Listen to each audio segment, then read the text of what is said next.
more sex. That boy broke and I'm next, mama. Don't flex, nah, I'm from projects, mama. Rude boy short lit, mama. Okay, before we get started, I've seen the first 18 minutes. A minute and 18 seconds of this because I tried to do a live stream of this video and it wasn't really working out. It was laggy, it was slow, it was buffering. That was just a trial and error video. But I think once I get a newer laptop, because my laptop is just old as shit. So I think everything will just run smoothly, hopefully. But here we go. Sup, though. Remember, I already seen the first a minute and 18 seconds. That's it. Wait, hold on. Okay. I was in junior high back then. There was this one boy named Kurt who used to bully me whenever we came across it in school. I still don't understand the cause of his hatred towards me. Maybe bullies are unreasonable. The more I tried to avoid him, the more his tortures increased. He would always find a way to make my life miserable. He pushed me in the hallway for no reason, dunked my head in the toilet when no one was around, and snatched my pudding almost every day. Dick? One day, I was about to go home after school when I saw Kurt waiting for me at the main gate. I overheard him saying to his gang, "Let that shithead come. We'll have fun today." I knew he will torture me again, so I sneaked in from the back gate just to avoid any more trouble. I had to walk amidst the woods to get home because I knew he would be on the main road looking for me. Like I said in the live stream, I would take that beating from old boy instead of taking a beating and clucking in some clucking wood. And God only knows how long I'm going to be in those woods. I was so upset with my life that I didn't even care walking alone in the woods. Birds were chirping in the wilderness, and after walking for 5 minutes like this, I heard footsteps behind me, like someone was following me. I turned around, but there was no one. I turned back and saw a creepy-looking woman standing in my way. "He gets on your nerves, huh?" Sorry? That boy you're trying to avoid. Why was I'm sorry, the first thing that came out your mouth? I would have been like, where the fuck you come from? I would have ran like a mother clucking. No. Do you know what the day after tomorrow is? Of course. It's the 4th of July, our Independence Day. But why are you will be free soon. Where's she come The from? woman was dressed like a lunatic. Her hair was all messed up and mud was all over her clothes. The way she smiled made me feel like I'm standing in a dumpster. I got so freaked out that I started running at full speed. I looked back once and saw the woman standing in the same way, waving at me with an ear-to-ear smile. I heard her screaming, "I will set you free!" As soon as I entered my home, I slammed the door hard behind me and sat on the floor panting. Who was she? And how did she know about me being bullied by Kurt? So many thoughts were going through my mind, but I couldn't tell my parents about any of these. Our town started to deck up in the celebration of 4th of July. The mayor declared that a barbecue night with fireworks will be held in the city park. Everyone was feeling excited. Almost every house and store put up American flags to honor this day. My dad and I were fixing the U.S. flag in our backyard when something caught my eye. I saw someone standing across the street and watching me. It took me some time, but I figured out it was the same creepy woman whom I met in the woods yesterday. I froze in fear. Did she follow me home that day? She waved at me and smiled. "Hold the flag. Help me, Dan." I came back to my senses hearing my dad's voice, and in that fraction of a second, the woman disappeared somewhere. Nah. I couldn't sleep the entire night. I saw a disturbing dream where the woman was standing near my bed and telling me, "I will set you free." right at that moment, someone pushed Right me. at that moment, I realized that y'all security's ass. You probably got Nike security. That don't even sound like a thing, but it feels like a thing. And I almost sprung on my bed in fear. It was my mom. She hugged me and said, "Did you have a bad dream, Dan? You look shocked." I gave a frail smile and said, "It's nothing." She caressed my cheek and said, "Come down for breakfast. Dad made 4th of July special pancakes." Everyone was so happy and already in the mode of celebration. Hence, I kept this That was so. I have a very nasty, naughty mind. I know it's the animation, but like the syrup, I'm guessing that's syrup or butter. I don't know. On the pancakes, that shit looks like. Oh. Now they a sus family though.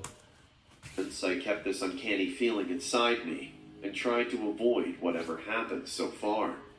Soon after the sun set, everyone started to get ready to go to the city park for our special night. Bands and clowns were all over the roads. Why can't it just be bands? Why it gotta be clowns? Why? One was crying in joy and laughing out loud. The entire town looked like a fairy tale, with all those colorful lights and posters. My dad loaded beers on the back seat. This one night, everyone broke free. Soon we reached the city park, and it was an even more exciting setting. Balloons and chains of light were everywhere. The music boxes played cheerful music, and in the middle of the park, some people were seen installing the firecrackers. Kids were running around the ice cream trucks. The smell of freshly barbecued chicken made me hungry. I ran to get some just when someone pulled my collar from behind. "Having fun, shithead?" Kurt was standing there with his 2 sidekicks. He smiled at me in the meanest way possible and said, "You think you're smarter than me, huh? Kurt, I don't want any trouble tonight. Just let me be, man." "Oh, look who's talking. Relax, kiddo. We're all here to have fun tonight. I just want you to join us, that's all." I knew he was planning something worse for me, because to Kurt, having fun means torturing people. I saw my mom and dad standing far away enjoying with their group. Before I could call them, Kurt grabbed my t-shirt and started to drag me towards the secluded area of the park. The park is connected to the woods, and he took me inside those bushes. Why do I feel like that lady in the woods is gonna cluck all them up except for the boy that's being bullied? It's a reach. Where no one would notice us. He threw me on the muddy ground. "Happy 4th of July, guys. Tonight's entertainment is Shithead Dan." All of his gang joined him. I sat on the ground while they went on humiliating me. "Just let me go, okay? I've had enough." "Oh, someone's getting angry. That's a change. What are you gonna do, moron? You gonna fight me?" "I'm telling you for the last time, Kurt." Someone grew a spine. He came at me and grabbed my hair. The other 2 boys held me to the ground. "Do you know what dirt tastes like? Let's try that for a change, shall we?" Before I could say or do anything, he started rubbing my face into the muddy ground. Dirt and soil went into my mouth and nostrils, and I started coughing. I could barely breathe. I wanted to scream for help, but I didn't even get the chance. Suddenly, I don't know what happened, but he let me go. I fell to the ground on my stomach and saw with blurry eyes those 2 boys running away in fear, as if they had seen a ghost. I got up and cleaned my face. What I saw terrified me even more. That woman was standing behind me, and she grasped Kurt tightly with her filthy, bony hand. "Let me go! Please, we were just playing! Dan, tell her we were just playing!" "Oh." Tell her we were just playing?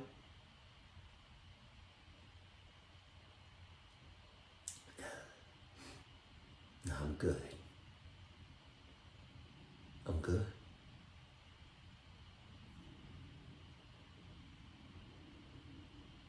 good. Really? That's how you play. Fine, then it's my turn to play with you. What she did next will forever remain in my memory. She started scarring Kurt's face with her long, sharp nails. Kurt kept screaming, but right then the fireworks took place. The entire park lightened up with joy, and Kurt's scream got suppressed in those sounds. She then took out a knife and looked at me. I said I'll set you free. Happy Independence Day, Dad. She then slashed Kurt's stomach, and his entrails came out splattering blood everywhere. The woman rubbed her bloody hand on her entire face and laughed. You are free now. Happy 4th of July. I ran to my mom. I didn't even look back for 1 second. After that night, Kurt went missing. His parents ran a search, and we told the cops what we saw that night. The 2 other boys said how a creepy woman chased us, and we ran for our lives. I even said the same. I didn't tell them that she killed Kurt right in front of my eyes. This is not my revenge. It's just better to let his parents know that Kurt is missing and alive than telling them he's dead and gone. That was the last time I saw her. I have no idea who she was and what she did with Kurt's body, but she set me free from the bully by captivating me with a terrifying memory for life. Jesus. Before starting the story, I would suggest you guys to go subscribe to the channel. It turns out that most of you guys who watch me aren't actually subscribed. So, if you like the content and want to support the channel, go ahead and subscribe and hit the bell. It's free, and you can always change your mind later. Grandma had this weird ability to see things before they even took place. What the hell? And she just had to be clucking grandma, huh? 60 and up, you sus. Oh my God. I just started watching this show called Manifest on Netflix, and that reminds me of the 828 passengers, or what she can do, or like some Final Destination type stuff. For example, she used to wake up every morning and put dog food on our porch. When we asked her why she was doing that, because we didn't have a dog, she replied, I have a question. I don't want to know the episode. I don't want to know anything else besides a yes or no. From anyone that watches Manifest on Netflix, does any of the A2 no?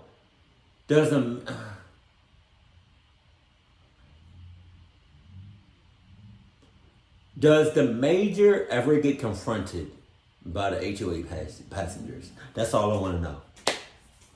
And is there a 3rd season? I'm on season 2 right now. to get one. That week, on my birthday, our neighbor gifted me a puppy. Incidents like this didn't bother us much in the beginning, but as time passed, her foretelling habits started to scare us. One day my dad was leaving for work when she stopped him, saying he shouldn't go to the office that day, that something bad was going to happen there. After a huge argument, my father left for the office anyway. He had an important meeting that day, and because of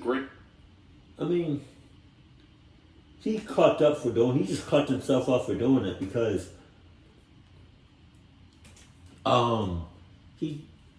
your grandmother, right, or mom, I don't know, can see into the future, can see what's about to happen.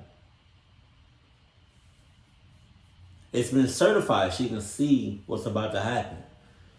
So if she tells you don't go somewhere, you're going to get clocked up, basically, why would you still go? He got late. But as soon as he reached near the building, he saw the entire office was on fire. 10 employees died on the same floor where my dad was supposed to have his meeting. Damn! It seemed like she saved my father's life that day.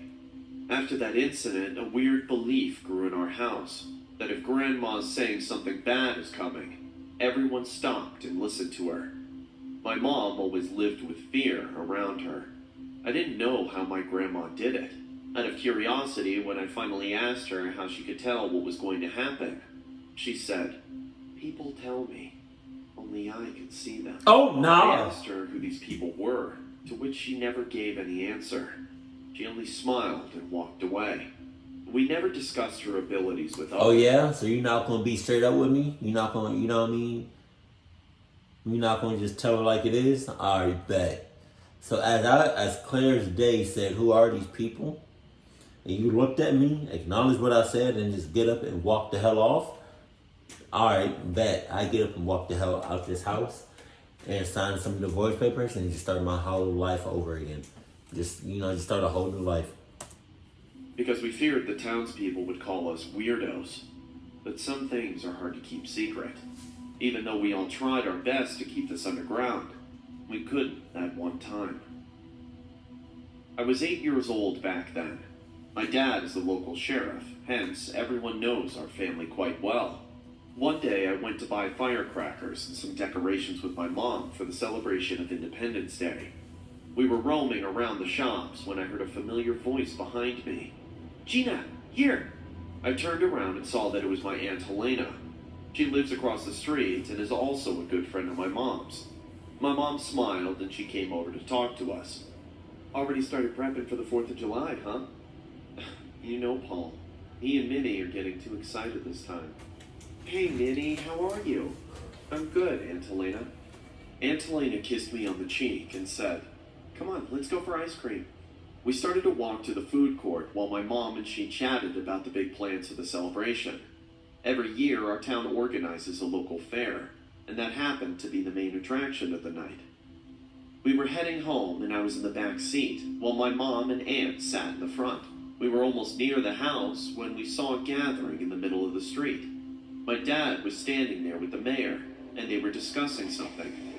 My mom pulled over and we all got out to see what happened. "We've decided to shift the Independence Day celebration to the ground behind the old church this year." As soon as my dad said that, people around us started to gasp in fear. A guy from the crowd said, "But after that incident..." "Yes, Robert, we all know what happened there. But it happened 15 years back. I think it's time to move on. Also, we've decided to make it a grand celebration. For that, we need more space. The ground behind the old church will be appropriate for this. Let's forget the past and enjoy it for a day, shall we?" Everyone agreed with him, and the matter was resolved. After coming home, I asked my dad, "What happened 15 years back, Dad?" He and my mom exchanged looks. Minnie, it's not a very joyful story, but let me put it this way. In earlier days, we used to celebrate the 4th of July on that big ground. The church wasn't abandoned back then. There used to be a priest named Mr. Muller. One day, a man was passing through the church when he heard obscene chanting coming from that church. He peeked through the window and found Mr. Muller conducting weird rituals that weren't Christian. So the town people caught him and punished him. "Do we have to tell her the whole story?" my mom said in a tense voice. "Gina, it's her town, and she deserves to know the history." My dad went on, "But Mr. Muller was an evil man. He cursed everyone and said we will never be able to have any kind of celebration in that land. Jesus. He claimed that area as his land. People ignored that and went on prepping for the 4th of July that year." But hold on, how does somebody just say that and then just go about their business as if they didn't just say some cluck shit like that? You can't just say that and then expect me to just live my life. What the fuck? Very night of Independence Day, as soon as the fireworks took place, a huge fire broke out and many deaths took place. Now the townspeople have this superstition that the church ground is cursed. "Well, maybe they're right, Paul," my mom said. No, there's no such thing as a curse. What happened 15 years back was nothing but an accident. A tragic accident. That's all." Everyone went to bed after a quiet dinner. Surprisingly, Grandma didn't say a single word that night. With time, the town started to buckle up for the grand celebration. People put up stalls and games on the church ground. I visited the place with my dad a couple of times, and with all the colors and decoration, the ground didn't give any negative vibes to me. The final night came and we dressed in our best attire. I wore a red frock that my dad got for me. We hopped into our car and started for the... Yo, the grandma just...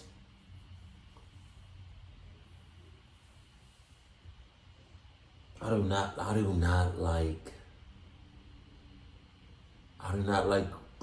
like old people.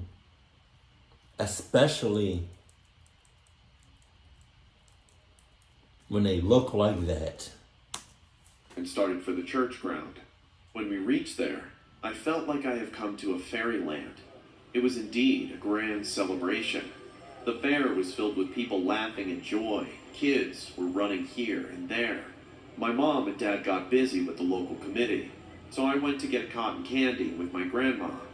The cotton candy stall was in the corner of the ground.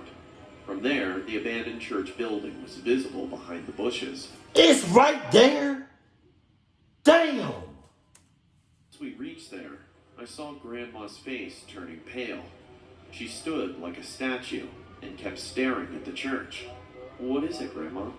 It's going to happen again. We shouldn't be here. It's going to happen again.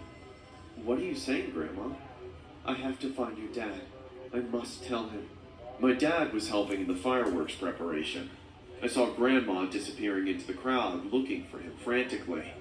Before I could act on what just happened, my friends came and dragged me towards the game zone. I was a child, so to have fun, I let it go. I didn't understand the gravity of Grandma's words back then. The celebration grew bigger. Everyone got louder. I was enjoying myself with my friend when suddenly my mom came to me and said, Minnie, where's Grandma? She went to look for Dad. She was being weird, Mom. My mom didn't wait to hear more from me and started looking for her in a panicked mode. After a time, the mayor announced to begin the fireworks, just when a spine-chilling scream took place. No! You won't take my people this time! We all followed the voice and saw Grandma was standing near the cotton candy stall and warning someone with wide eyes. But we didn't see anyone there except the abandoned church building. I won't let you this time, Muller. This must end today. The entire fair went quiet, and everyone kept looking at her with frightened eyes. My dad rushed to her and said, Ma, what are you saying? Paul, we must leave this place. If we light the fireworks, none of us will live to see the sun tomorrow. He wants us all dead. What rubbish are you speaking? You asking too many questions. Just accept it and then haul ass. Not 4, not 5, not 5.5.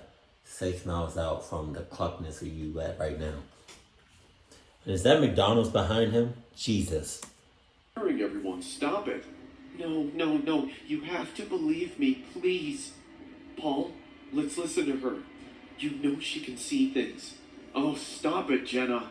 Don't make this more difficult for me. My dad didn't listen and addressed the crowd, saying, Light up the fireworks. She's just not feeling well. Everything's all right. The fair once again became alive with laughter and joy. The mayor walked to the setup and lit the fireworks. Colorful firecrackers started blasting in the sky, showering light everywhere. The townspeople awed in wonder after seeing this beautiful scene. My dad turned to my grandma and said, Look, there's no curse here. It's all bullshit. But before he could say anything more, suddenly a rocket misfired and flew to the big tent set up sheltering the stalls and game zone. In a fraction of a second, the entire fair got fire, and people started screaming and running around like mad cows. I don't remember how we got out of there, but I remember the sound of the fire truck coming and splashing water to extinguish the burning flames. 20 people died that year. God damn! Those who couldn't escape burned down to ashes, and those who were admitted to the hospital passed away in 2 to 3 days. My grandma was one of them. I miss her, and I know my dad will never get out of this guilt of not listening to her that night. Our town doesn't celebrate the 4th of July anymore. At least, not in a grand way. I wish we all listened to her. Then lots of people would have remained alive. That's on him. Every year before the 4th of July, I start getting nightmares. A memory of my high school days has cursed this auspicious day for me. I was a brave boy since childhood. My mom once told me she passed out on the couch during one rainy afternoon and forgot to lock our door. A thief snuck into our house and was ravaging the kitchen. She got up hearing the sounds and saw that man stealing our belongings. I was only 10 years old then, but instead of being scared, I chased the man with a baseball bat, and he ran away like a coward. But even my bravery failed me that one frightening night on the 4th of July. I was 15 years old at the time. The Independence Day celebration was going around. My family asked me if I wanted to go with them to check out the fireworks, but I really didn't want to go. It had nothing to do with the fireworks. Actually, I wanted to go out and drink with my friend Cooper. We decided to break into the abandoned school building in our area. Out of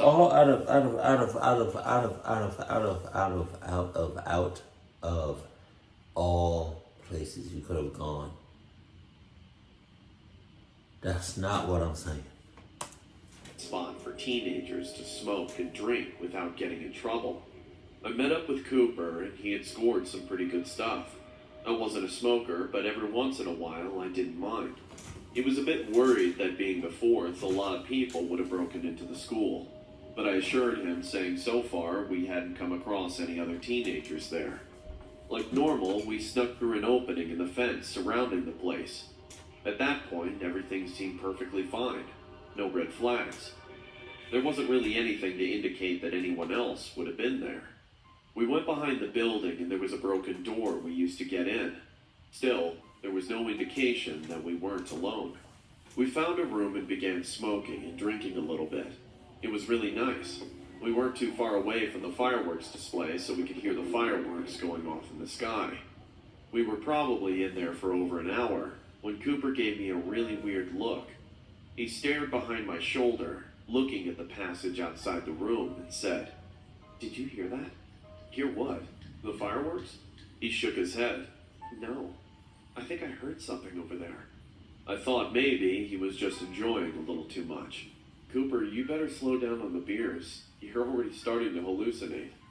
"No, man, I know what I heard. Someone's out there."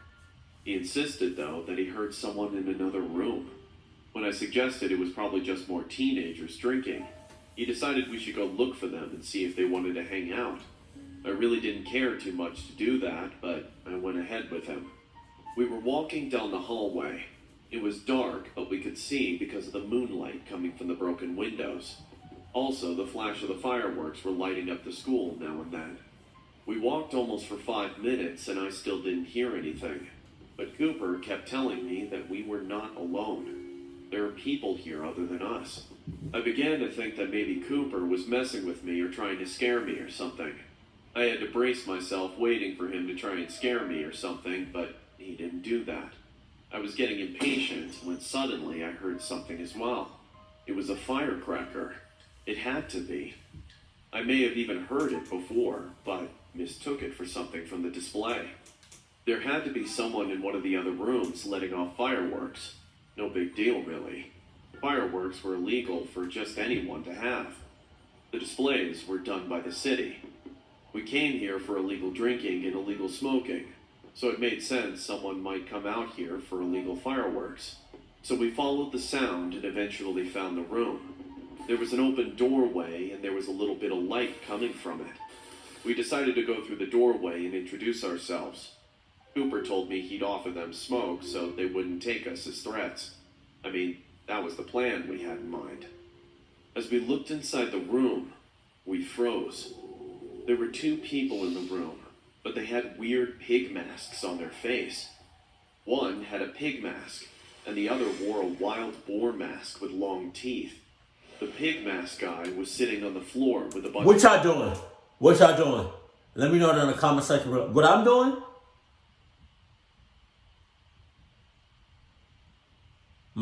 I'm making my soul leave my body. and I'ma just go to a whole different universe. Crackers in his hand. The other was standing near a man tied to a chair. The man looked at us with his horrified wide eyes, but he couldn't scream, because dozens of sparklers were shoved into his mouth. And if I'm not wrong, they were about to light him on fire. The man with the wild boar mask had a huge sparkler in his hand. You know how when someone has a sparkler, they write words in the air? He wrote "hi" with the sparkler to us. We didn't say anything. We just stood there out of shock. Soon, the man with the pig mask stood up and made a creepy grunting noise like pigs do, and clapped in a very freaky way. Hey, we were just heading home. Sorry to disturb. Before Cooper could finish his sentence, they sprinted towards us like a four-legged animal. We looked back once, and those creeps were chasing us down the hallway. Run, Liam, run! I was running while gasping for air. Cooper was panting too, but we didn't stop. We had no idea in which direction we were running, but we knew if we fall or stop, these guys will not let us go. We saw a broken window right in the wall ahead of us. Without wasting a single second, we jumped outside from that window, stomping on the ground.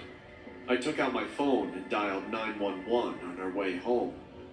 When the cops arrived there, they found that man tied to the chair like before, but his face was partially burnt with the sparklers in his mouth. He was rushed to the hospital, and luckily he made it alive. When the man regained his consciousness, he told the cops those two guys abducted him from the highway. He didn't see their faces, as they always had those creepy masks on. The cops are still searching for them, but I don't think they'll find those guys. But the most terrifying thought that runs through my mind almost every night is that maybe we haven't seen their faces, but they surely got a good look at me and Cooper. What if they come for us again? Which they will. And to that I say, best of luck to you. I highly suggest you get some Adidas of any kind, in any year. You know, get the whole thing Adidas. You know what I mean? And probably get some some Adidas liquid. I don't know what exactly it's called. So you can inject your veins so the Adidas is in your blood. Because you're going to need that. Like you said, they know exactly what y'all look like, but you don't know what they look like. So to that I say good luck. And whatever happens, happens. Keep it cool, keep it classy, and I love you, stay happy. My family.